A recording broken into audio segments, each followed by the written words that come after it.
അടുത്തതായി നമുക്ക് ഡിസ്കസ് ചെയ്യാനുള്ളത് breathing and respiration in human ആണ്. മനുഷ്യനിൽ എങ്ങനെയാണ് ബ്രീത്തിങ്ങും അതേപോലെ റെസ്പിറേഷൻ പ്രോസസ്സുകൾ നടക്കുന്നത്. റെസ്പിറേഷൻ നമുക്ക് 2 സ്റ്റെപ്പുകളായിട്ട് ഡിവൈഡ് ചെയ്യാം. അതിലൊന്ന് ബ്രീത്തിങ്, മറ്റൊന്ന് സെല്ലുലാർ റെസ്പിറേഷൻ. ബ്രീത്തിങ് എന്ന് പറഞ്ഞാൽ inhalation of air containing oxygen and exhalation of carbon dioxide. Oxygen rich ആയിട്ടുള്ള എയറിനെ ഉള്ളിലേക്ക് എടുക്കുകയും കാർബൺ ഡൈ ഓക്സൈഡ് കൂടുതലുള്ള എയറിനെ പുറത്തേക്ക് വിടുകയും ചെയ്യുന്ന പ്രോസസ്സിനെയാണ് നമ്മൾ റെസ്പിറേഷൻ എന്ന് വിളിക്കുന്നത്. നമ്മൾ ശ്വസനം എന്ന പേരിൽ നമ്മൾ വിളിക്കുന്നത് ഈ ഒരു പ്രോസസ്സിനെയാണ്. സെല്ലുലാർ റെസ്പിറേഷൻ എന്ന് പറഞ്ഞാൽ responsible for release of energy by oxidation of food means glucose and its conversion in to ATP molecule. നമ്മൾ ശ്വസിച്ച ഓക്സിജൻ അത് ശരീരത്തിൻ്റെ എല്ലാ സെല്ലുകളിലും എത്തും. അതുപോലെ തന്നെ നമ്മൾ കഴിച്ച ഭക്ഷണത്തിൽ നിന്ന് ഗ്ലൂക്കോസ് ശരീരത്തിൻ്റെ എല്ലാ സെല്ലുകളിലും എത്തും. ഈ ഗ്ലൂക്കോസ് ഓക്സിജനുമായി റിയാക്ട് ചെയ്ത് എനർജി പ്രൊഡ്യൂസ് ചെയ്യുന്ന പ്രോസസ്സിനെയാണ് നമ്മൾ സെല്ലുലാർ റെസ്പിറേഷൻ എന്ന് വിളിക്കുന്നത്. ആ എനർജി പ്രൊഡക്ഷൻ എന്ന് പറഞ്ഞാൽ ATP മോളിക്യൂളുകളായിട്ടാണിത് സ്റ്റോർ ചെയ്ത് വെക്കുക, കൺവേർട്ട് ചെയ്യാം. ATP മോളിക്കൂൾ എന്ന് പറഞ്ഞാൽ അഡിനോസൈൻ ട്രൈഫോസ്ഫേറ്റ്. ഇതിന് നമ്മൾ എനർജി കറൻസി എന്നാണ് വിളിക്കുക. കറൻസി എന്ന് പറഞ്ഞാൽ നമ്മൾ ലിക്വിഡ് ക്യാഷ് എന്നൊക്കെ വിളിക്കുക, നമുക്ക് പെട്ടെന്ന് ട്രാൻസ്ഫർ ചെയ്യാൻ പറ്റിയ സാധനം. ഗ്ലൂക്കോസിനെ ATP മോളിക്കൂളായിട്ടാണ് നമ്മളെ സെല്ലുകൾ സ്റ്റോർ ചെയ്ത് വെക്കുക. ആവശ്യ സമയത്ത് അതിനെ പെട്ടെന്ന് എനർജി ആക്കിയിട്ട് കൺവേർട്ട് ചെയ്യും. ഇതിനാണ് നമ്മൾ സെല്ലുലാർ റെസ്പിറേഷൻ എന്ന് വിളിക്കുന്നത്. ഈ റെസ്പിറേഷനും ബ്രീത്തിങ്ങും രണ്ടാണ്. ബ്രീത്തിങ് എന്ന് പറഞ്ഞാൽ ശരിക്കും നമ്മൾ ആ ഓക്സിജൻ ഉള്ളിലേക്ക് എടുത്ത് കാർബൺ ഡൈ ഓക്സൈഡ് പുറത്തേക്ക് വരുന്ന പ്രോസസ്സിനാണ് നമ്മൾ ബ്രീത്തിങ് എന്ന് വിളിക്കുക. എന്നാൽ റെസ്പിറേഷൻ എന്ന് വിളിക്കുന്നത് ഈ ഓക്സിജൻ ഉപയോഗിച്ച് നമ്മളുടെ എനർജി റിലീസ് ചെയ്യുന്ന പ്രോസസ്സിനാണ് നമ്മൾ റെസ്പിറേഷൻ എന്ന് വിളിക്കുന്നത്. അപ്പോൾ രണ്ടാണെന്ന് അർത്ഥം. ഇനി ഹ്യൂമനുള്ള റെസ്പിറേറ്ററി സിസ്റ്റത്തെ കുറിച്ചാണ് നമ്മൾ ഡിസ്കസ് ചെയ്യാൻ പോകുന്നത്. പ്രധാനമായിട്ടുള്ള പ്രധാനമായിട്ട് 5 പാർട്ടുകളായിട്ട് നമുക്കിതിനെ ഡിവൈഡ് ചെയ്യാം. ഒന്ന് എക്സ്റ്റേണൽ നോസ്ട്രിൽസ്, നമ്മളെ മൂക്ക് എന്ന് പറയുന്ന പുറത്ത് കാണുന്ന ഭാഗം. പിന്നെ nasal cavities inside the nose, മൂക്കിനുള്ളിലൂടെയുള്ള ഒരു ദ്വാരം, ഒരു കാവിറ്റി, ഒരു ഹോളോ സ്പേസ്. അത് നേരെ പോയിട്ട് നമ്മൾ അണ്ണാക്ക് എന്ന് പറയുക ഫാരിങ്സ് എന്ന് പറയുന്ന ഫുഡ് പൈപ്പിലേക്കാണ് ഓപ്പൺ ആവുക. Internal nostrils opening into pharynx. ഇനി pharynx leads to into wind pipe or trachea. നമ്മൾ മുമ്പ് ഡിസ്കസ് ചെയ്ത കാര്യമാണത്. നമ്മളെ ഫുഡ് പൈപ്പിലൂടെ എയർ കുറച്ച് ഭാഗം ട്രാവൽ ചെയ്യും. ഒരു നാസൽ കാവിറ്റിയിൽ നിന്ന് നേരെ ഒരു ഓപ്പണിങ്, ആ ഓപ്പണിങ് നേരെ ഫുഡ് പൈപ്പിലേക്കാണ് ഓപ്പൺ ചെയ്യുക. അങ്ങനെ ഫുഡ് പൈപ്പിലൂടെ കുറച്ച് ട്രാവൽ ചെയ്തതിന് ശേഷമാണ് വിൻഡ് പൈപ്പിലേക്ക് എയർ എൻ്റർ ചെയ്യാം. വിൻഡ് പൈപ്പിൽ നമ്മൾ ട്രക്കിയ എന്ന് വിളിക്കാറുണ്ട്. ഇനി ട്രക്കിയ ഡിവൈഡ് ഇൻ ടു 2 ബ്രോഞ്ച്, 2 ബ്രോഞ്ച് ആയിട്ട് ഡിവൈഡ് ചെയ്യും. അത് 2 ലങ്സിലേക്ക് പോകും. പിന്നെ ലങ്സിനുള്ളിൽ ഇതേപോലെ കുറേ സെറ്റപ്പുകളുണ്ട്. കൂടുതൽ സർഫസ് ഏരിയ ഇൻക്രീസ് ചെയ്യാനും മറ്റൊക്കെ വേണ്ടിയിട്ടുള്ള സംവിധാനങ്ങൾ നമ്മളെ ലങ്സിനുള്ളിൽ വേറെ ഉണ്ട്. ഇത്രയാണ് പ്രധാനമായിട്ടുള്ള പാർട്ടുകൾ. നമ്മളെ ഫിഗറിൽ ആ പാർട്ടുകളൊക്കെ കൃത്യമായിട്ട് കാണിച്ചിട്ടുണ്ട്. ഇനി ഈ നമ്മൾ സാധാരണഗതി നമ്മൾ മൂക്ക് എന്ന് പറയുന്ന ഭാഗം നമുക്ക് വായിലൂടെ വേണമെങ്കിൽ ശ്വസിക്കാം, അല്ലേ? മൂക്ക് അടച്ചു പിടിച്ചിട്ട് നമുക്ക് വായിലൂടെ ശ്വസിക്കാവുന്നതാണ്. എന്നാൽ മൂക്കിലൂടെ നമ്മൾ എയർ ഉള്ളിലേക്ക് എടുക്കുന്ന സമയത്ത് നമ്മുടെ മൂക്കിൽ നാസൽ കാവിറ്റിയിൽ കുറേ രോമങ്ങളുണ്ട്, ചെറിയ ചെറിയ രോമങ്ങൾ, അതേപോലെ ചെറിയൊരു നനവുണ്ടാവും. ഇതൊക്കെ കൂടെ നമ്മളെ എയറിലുള്ള പൊടിപടലങ്ങളെയൊക്കെ തടഞ്ഞു നിർത്തും. എന്നിട്ട് കഴിയുന്നത്ര ശുദ്ധീകരിച്ചിട്ടുള്ള എയറാണ് ഉള്ളിലേക്ക് വിടുക. നമ്മൾ വായിലൂടെയാണ് എയർ എടുക്കുന്നതെങ്കിൽ അതിനുള്ള സംവിധാനം ഇല്ലാത്തതുകൊണ്ട് ഈ പൊടിപടലങ്ങളൊക്കെ നേരെ നമ്മളുടെ ലങ്സിലെത്തും. അത് നമുക്ക് ശ്വസന സംബന്ധമായ ബുദ്ധിമുട്ടുകൾക്ക് കാരണമാകും. ഇനി ഈ ഫാരിങ്സിലേക്കുള്ള നാസൽ കാവിറ്റിയുടെ ഫാരിങ്സിലേക്കുള്ള ഓപ്പണിങ്, അതിന് ഗ്ലോട്ടിസ് നമ്മൾ വിളിക്കാം. The opening of pharynx in to trachea. Pharynx നിന്ന് ട്രക്കിയയിലെ ഫുഡ് പൈപ്പിൽ നിന്ന് ട്രക്കിയയിലേക്കുള്ള ഓപ്പണിംഗ് നമ്മൾ വിളിക്കുക ഗ്ലോട്ടിസ് എന്നാണ്. ഗ്ലോട്ടിസ്. ഈ ട്രക്കിയ എന്ന് പറയുന്നത് വളരെ തിന്നായിട്ടുള്ള ഒരു പൈപ്പാണ്. ഇതിലൂടെ എയറിന് മാത്രമേ മൂവ് ചെയ്യാൻ വേണ്ടി കഴിയുള്ളൂ. അതിനിടയ്ക്ക് എന്തെങ്കിലും പൊടിപടലങ്ങളൊക്കെ ഇതിൽ കയറി കഴിഞ്ഞാൽ നമ്മൾ തുമ്മുക അല്ലെങ്കിൽ ചുമക്കുക എന്ന് പറയുന്ന പ്രോസസ്സ് ഉണ്ടാവുന്നത്. വളരെ തിന്നായിട്ടുള്ള വളരെ സെൻസിറ്റീവായിട്ടുള്ള പൈപ്പാണ് വിൻഡ് പൈപ്പ് എന്ന് പറയുന്നത്. അത് സാധാരണഗതിയിൽ അതിൽ നമ്മളെ കാർട്ടിലേജ് കൊണ്ട് സപ്പോർട്ട് ചെയ്തിട്ടുള്ള പൈപ്പാണ് ഈ ട്രക്കിയ എന്ന് പറയുന്നത്. ഈ ട്രക്കിയ വീണ്ടും 2 ബ്രോഞ്ച് ആയിട്ട് ഡിവൈഡ് ചെയ്ത് പോകും. ഈ ബ്രോഞ്ച് നേരെ നമ്മുടെ ലങ്സിലേക്ക് എത്തും. ലങ്സിനുള്ളിൽ ബ്രോഞ്ചിയോൾസ് ഉണ്ടാവും. അത് വളരെ ചെറിയ ചെറിയ എയർ സാക്സ്, ആൽവയോലി എന്ന് വിളിക്കുന്ന ചെറിയ ചെറിയ എയർ സാക്സിലേക്കാണ് എയർ ഫില്ലാവുക. ഉദാഹരണത്തിന് നമ്മളെ ലങ്സ് എന്ന് പറയുന്നത് വലിയൊരു ബലൂൺ പോലത്തെ ഒരു സാധനമാണെങ്കിൽ അതിൻ്റെ വാൾസിന് മാത്രമേ എയറിനെ അബ്സോർബ് ചെയ്യാൻ വേണ്ടി കഴിയുള്ളൂ, ഓക്സിജൻ അബ്സോർബ് ചെയ്യാൻ വേണ്ടി ബ്ലഡ് വെസൽസിന് കഴിയുള്ളൂ. എന്നാൽ അതിന് പകരം ഇത് വളരെ ചെറിയ ചെറിയ കുറേയധികം അറകളാണ്. ഈ അറകളിലൊക്കെ എയർ ഫില്ലാവും. ഇതിൽ നിന്ന് വാൾസിൽ നിന്ന് ധാരാളം ഓക്സിജന് കൂടുതൽ ബ്ലഡ് വെസൽസ് അബ്സോർബ് ചെയ്യാൻ വേണ്ടി കഴിയും. നമ്മളെ വോയിസ് ബോക്സ് എന്ന് പറയുന്നത് ലാരിങ്സിലാണുള്ളത് കേട്ടോ. നമ്മുടെ ഫുഡ് പൈപ്പിനുള്ളിൽ തന്നെയാണ് അതുള്ളത്. അതുകൊണ്ടാണ് നമ്മളെ എയർ പുറത്തേക്ക് വരുന്ന സമയത്ത് നമുക്കത് കൺട്രോൾ ചെയ്തിട്ട് സൗണ്ട് പ്രൊഡ്യൂസ് ചെയ്യാൻ വേണ്ടി കഴിയുന്നത്.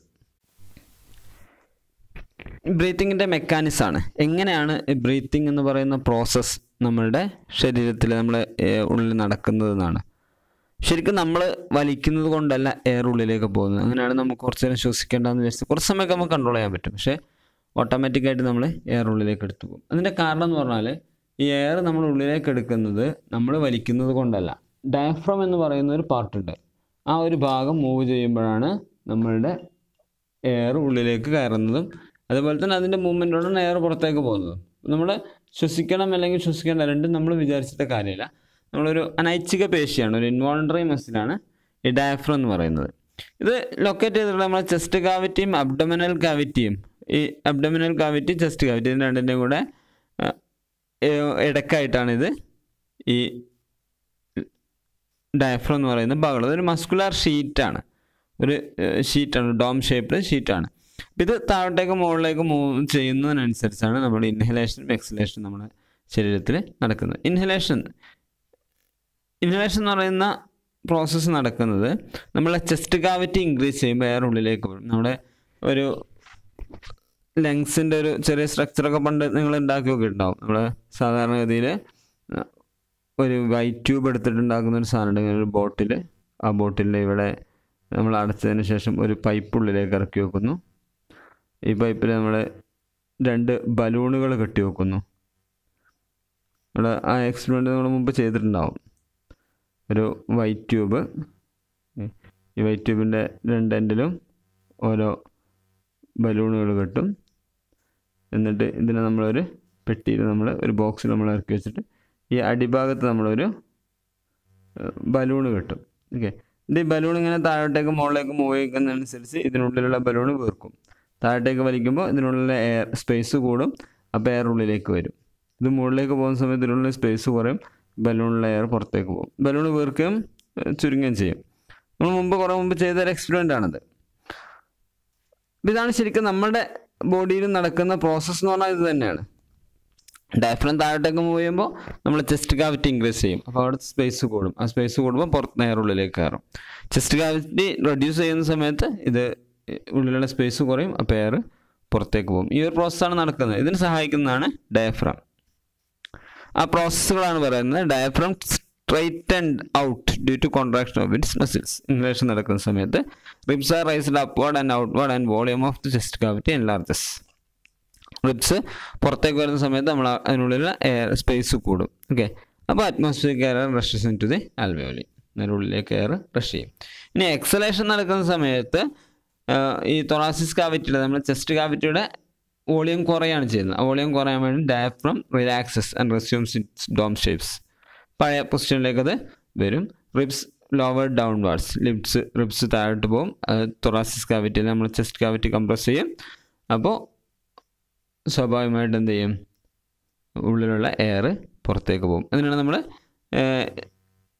എക്സലേഷൻ എന്ന് വിളിക്കുന്നത്. ഈ ചിത്രത്തിൽ ഇത് കാണുന്നുണ്ടാവും. അപ്പോൾ ഒന്നാമത്തതിൽ ഇവിടെ റിബ്സ് എൻലാർജ് ചെയ്യണം, അപ്പോൾ എയർ ഉള്ളിലേക്ക് പോകും. ഇവിടെ റിബ്സ് ഒന്ന് ചുരുങ്ങുന്ന സമയത്ത് എയർ പുറത്തേക്ക്. ഇവിടെ ഈ ചെസ്റ്റ് ഡയഫ്രം എന്ന് പറയുന്നത് താഴോട്ടേക്ക് മൂവ് ചെയ്യുമ്പോഴാണ് ഈ ചെസ്റ്റ് കാവിറ്റി ഇൻക്രീസ് ചെയ്യുന്നത്. ഇത് മുകളിലേക്ക് മൂവ് ചെയ്യുമ്പോൾ ചെസ്റ്റ് കാവിറ്റി റെഡ്യൂസ് ചെയ്യുകയും ചെയ്യും. ഇതാണ് നമ്മളെ ബ്രീത്തിങ് മെക്കാനിസം എന്ന് പറയുന്നത്. ഈ പ്രോസസ്സ് കൊണ്ടാണ് നമ്മൾ ബ്രീത്തിങ് നമ്മുടെ ശരീരത്തിൽ നടക്കുന്നത്. ഈ ഡയഫ്രം എന്ന് പറയുന്നത് ഇൻവോളണ്ടറി മസിലായതുകൊണ്ട് നമ്മൾ വിചാരിച്ചാൽ ഇത് കൺട്രോൾ ചെയ്യാൻ നമുക്ക് കഴിയില്ല. ഇനി ബ്രീത്തിങ് റേറ്റ് ആണ്. എത്രയാണ് നമ്മളെ സാധാരണഗതിയിലൊരു നോർമൽ അഡൽട്ട് ഹ്യൂമൻ എങ്ങനെയാണ് ബ്രീത്ത് ചെയ്യുന്നതെന്നാണ്. സാധാരണഗതിയിൽ 16 മുതൽ 18 പ്രാവശ്യം വരെ 1 മിനിറ്റ് നമ്മൾ ശ്വസിക്കും. ഇനി അതേസമയം നമ്മൾ ഫിസിക്കൽ എക്സസൈസോ മറ്റൊക്കെ ചെയ്യുന്ന സമയത്ത് ഇത് കൂടും. നമ്മൾ ഉറങ്ങുകയൊക്കെ ചെയ്യുകയാണെങ്കിൽ ഇത് വീണ്ടും കുറയും. നമ്മൾ ചെയ്യുന്ന വർക്കിനനുസരിച്ചാണ്. നോർമൽ ടൈമിലുള്ളതുപോലെയല്ല, നമ്മൾ എക്സ്ട്രാ വർക്ക് ചെയ്യുന്ന സമയത്ത് അല്ല ഒന്നും ചെയ്യാതിരിക്കുന്ന സമയത്തൊക്കെ ഈ ബ്രീത്തിങ് റേറ്റിൽ വ്യത്യാസങ്ങൾ വരും. ഇനി അടുത്തത് exchange of gases between blood and tissue. ബ്ലഡിനും ടിഷ്യൂവും തമ്മിൽ എങ്ങനെയാണ് ഗ്യാസസ് എക്സ്ചേഞ്ച് നടക്കുന്നതെന്നാണ്. നമുക്കറിയാം ഓക്സിജൻ എത്തുന്നത് ലങ്സിലാണ്.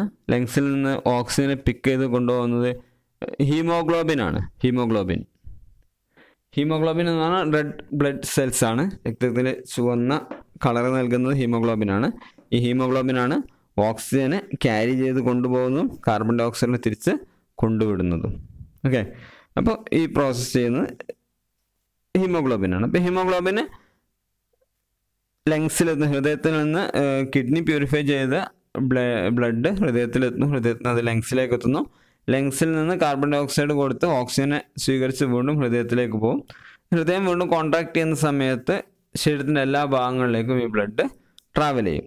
ട്രാവൽ ചെയ്യുന്ന സമയത്ത് നമുക്കറിയാം ആർട്ടറീസും വെയിൻസും ഒക്കെ ഉണ്ട്. ആർട്ടറീസിലൂടെ ട്രാവൽ ചെയ്യും, എന്നിട്ട് ഓരോ ക്യാപ്പിലറീസിലൂടെയും ബ്ലഡ് മൂവ് ചെയ്യും. ഈ ക്യാപ്പിലറീസിലൂടെ ബ്ലഡ് മൂവ് ചെയ്യുന്ന സമയത്ത് ക്യാപ്പിലറീസിൽ നിന്ന് ഓസ്മോസിസ് എന്ന് പറയുന്ന പ്രോസസ്സ് വഴി സെല്ലിൽ ഓക്സിജൻ എത്തും. സെല്ലിൻ്റെ ഉള്ളിൽ ഓക്സിജൻ്റെ അളവ് കുറവും സെല്ലിന് പുറത്ത്, അതായത് ബ്ലഡിൽ ഓക്സിജൻ്റെ അളവ് കൂടുതലാണെങ്കിൽ ഓക്സിജൻ ഉള്ളിലേക്ക് പോകും. അതേസമയം സെല്ലിൽ കാർബൺ ഡൈ ഓക്സൈഡിൻ്റെ അളവ് കൂടുതലും ബ്ലഡിൽ കാർബൺ ഡൈ ഓക്സൈഡിൻ്റെ അളവ് കുറവാണെങ്കിൽ തിരിച്ച് കാർബൺ ഡൈ ഓക്സൈഡ് പുറത്തേക്കും വരും. ഈ ഒരു പ്രോസസ്സിലൂടെയാണ് ബ്ലഡ് നമ്മളെ ശരീരത്തിൽ എക്സ്ചേഞ്ച് ചെയ്യപ്പെടുന്നത്. സെല്ലുലാർ റെസ്പിറേഷൻ നമ്മൾ മുമ്പ് പറഞ്ഞതാണ്. എങ്ങനെയാണ് നമ്മളെ സെല്ലുലാർ റെസ്പിറേഷൻ നടക്കുന്നത് നമ്മൾ മുമ്പ് വിശദീകരിച്ചാണ്. അപ്പോൾ നമ്മൾ ഓക്സിജൻ എത്തിക്കഴിഞ്ഞാൽ ഗ്ലൂക്കോസ് ഉണ്ടാവും, സെല്ലിനുള്ളിൽ ഗ്ലൂക്കോസ് ഉണ്ടാവും. ഇത് സെല്ല് ഓക്സിജനും ഗ്ലൂക്കോസും കൂടെ റിയാക്ട് ചെയ്തിട്ട് എനർജി പ്രൊഡ്യൂസ് ചെയ്യും. ഇത് മൈറ്റോകോൺട്രിയ എന്ന് പറയുന്ന ഭാഗത്താണ് ഈ പ്രോസസ്സ് നടക്കുന്നത്. നമ്മൾ മുമ്പ് ഡിസ്കസ് ചെയ്ത കാര്യങ്ങളാണ്. നമ്മൾ കുറേ ഉയരത്തിലേക്കൊക്കെ പോവുകയാണെങ്കിൽ അല്ലെങ്കിൽ കടലിനടിയിലൊക്കെ പോകണമെങ്കിൽ നമ്മൾ ഓക്സിജൻ മാസ്ക് സ്വീകരിക്കണം. നമുക്ക് എയറിൽ നിന്നുള്ള ഓക്സിജൻ മാത്രമേ നമുക്ക് സ്വീകരിക്കാൻ വേണ്ടി കഴിയുള്ളൂ. അല്ലാത്ത ഓക്സിജൻ സ്വീകരിക്കാൻ വേണ്ടി നമുക്ക് കഴിയില്ല. അതേസമയം ജലത്തിൽ ജീവിക്കുന്ന ജീവിയാണെന്നാലും ജലത്തിൽ ലയിച്ചേർന്നുള്ള ഓക്സിജൻ ആയിരിക്കും ചിലപ്പോൾ സ്വീകരിക്കാൻ കഴിയുക. മണ്ണിൽ ജീവിക്കുന്നതിന് മണ്ണിൽ ഉള്ള ഓക്സിജൻ ഓരോ ജീവജാലങ്ങൾക്കനുസരിച്ച് വ്യത്യാസം ഉണ്ടാവും. ഇനി ആർട്ടിഫിഷ്യൽ റെസ്പിറേഷൻ എന്ന് പറയുന്ന പ്രോസസ്സ് ഉണ്ട്. ഒരാൾക്ക് ശ്വസിക്കാൻ കഴിയാത്തൊരവസ്ഥയിൽ എത്തുന്ന സമയത്ത് നമ്മൾ ആർട്ടിഫിഷ്യലായിട്ട് നമ്മൾ വെന്റിലേറ്റർ എന്നുള്ള ടേം നിങ്ങൾ കേട്ടിട്ടുണ്ടാവും അല്ലേ. ആ വെന്റിലേഷൻ വഴി നമ്മൾ ആൾക്ക് ആവശ്യമായ ഓക്സിജന് സപ്ലൈ ചെയ്യാറുണ്ട്. ഇത്രയാണ് റെസ്പിറേറ്ററി സിസ്റ്റവുമായി ബന്ധപ്പെട്ട് പറയാനുള്ളത്. അടുത്തായിട്ട് നമുക്ക് ഡിസ്കസ് ചെയ്യാനുള്ളത് എക്സ്ക്രീറ്ററി സിസ്റ്റമാണ്. എക്സ്ക്രീഷൻ എന്ന് പറഞ്ഞാൽ എന്താ? നമ്മുടെ ശരീരത്തിൽ ധാരാളം കെമിക്കൽ റിയാക്ഷനുകൾ നടക്കുന്നുണ്ട്. ഈ കെമിക്കൽ റിയാക്ഷൻ്റെയൊക്കെ പ്രൊഡക്റ്റുകൾ പലതും നമ്മുടെ ശരീരത്തിന് ആവശ്യമില്ലാത്തതാണ്. പലപ്പോഴും അത് നമ്മുടെ ശരീരത്തിന് അപകടകരമാണ്. നമ്മുടെ ശരീരത്തിൽ നിന്ന് ടൈം ടു ടൈം ആയിട്ട് ഇത് റിമൂവ് ചെയ്തില്ലെങ്കിൽ നമുക്ക് ശരീരത്തിനത് അപകടകരമായ പല കെമിക്കലുകൾ നമ്മുടെ ശരീരത്തിൽ പ്രൊഡ്യൂസ് ചെയ്യപ്പെടുന്നുണ്ട്. ഇങ്ങനെയുള്ള കെമിക്കലുകൾ ശരീരത്തിൽ അക്യുമുലേറ്റ് ചെയ്ത് കഴിഞ്ഞാൽ വളരെ ഹാംഫുൾ ആയിരിക്കും. അതുകൊണ്ട് തന്നെ ടൈം ടു ടൈം ആയിട്ട് ഇങ്ങനെയുള്ള കെമിക്കലുകൾ റിമൂവ് ചെയ്യുന്ന പ്രോസസ്സിനാണ് നമ്മൾ എക്സ്ക്രീഷൻ എന്ന് വിളിക്കുക. നമ്മുടെ ശരീരത്തിൽ നടക്കുന്ന സെല്ലുലാർ റെസ്പിറേഷൻ്റെ ഭാഗമായിട്ട് ധാരാളം കെമിക്കലുകൾ പ്രൊഡ്യൂസ് ചെയ്യപ്പെടുന്നുണ്ട്. അപ്പം ഇതിനെ റിമൂവ് ചെയ്യുക എന്നുള്ളതാണ് എക്സ്ക്രീഷൻ എന്നുള്ള ടേം കൊണ്ട് നമ്മൾ ഉദ്ദേശിക്കുന്നത്.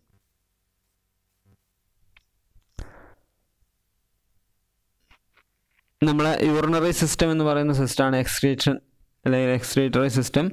യൂറിനറി സിസ്റ്റം എന്ന് പറയുന്ന സിസ്റ്റമാണ് നമ്മുടെ ശരീരത്തിൽ വർക്ക് ചെയ്യുന്നത്. അതിൽ പ്രധാനമായിട്ട് 2 കിഡ്നിയാണ്, 2 bean shaped kidneys located below the diaphragm. ഡയഫ്രത്തിന് താഴെയായിട്ട് നമ്മൾ അബ്ഡമനിൽ 2 കിഡ്നി, നിങ്ങൾ അറിയുന്ന കാര്യമായിരിക്കും. അതേപോലെ 2 എക്സ്ക്രീറ്ററി ട്യൂബ് ഉണ്ട്, അതിന് നമ്മൾ യൂറിട്രസ് എന്നാണ് വിളിക്കുക. പിന്നെ അതേപോലെ ഒരു യൂറിനറി ബ്ലാഡർ ഉണ്ടാവും. അതേപോലെ ഒരു യൂറിത്ര എന്ന് പറയുന്നത് ഒരു യൂറിനറി ബ്ലാഡറിൻ്റെ ഓപ്പണിംഗ് ആണ്. ഇതൊരു മസ്കുലാർ ഓപ്പണിംഗ് ആണ്. ഓക്കെ, ആവശ്യത്തിന് നമ്മൾ വിചാരിക്കുന്ന സമയത്ത് പുറത്തേക്ക് പോകുന്ന രീതിയിലുള്ള ഒരു ഓപ്പണിംഗ് ആണ് ഈ യുറീത്ര എന്ന് പറയുന്നത്. അപ്പോൾ ഇത്രയും ഭാഗങ്ങളാണ് ഇതിലുള്ളത്. നമുക്ക് ഡീറ്റെയിൽ ആയിട്ട് അടുത്ത ക്ലാസ്സിൽ ഡിസ്കസ് ചെയ്യാം.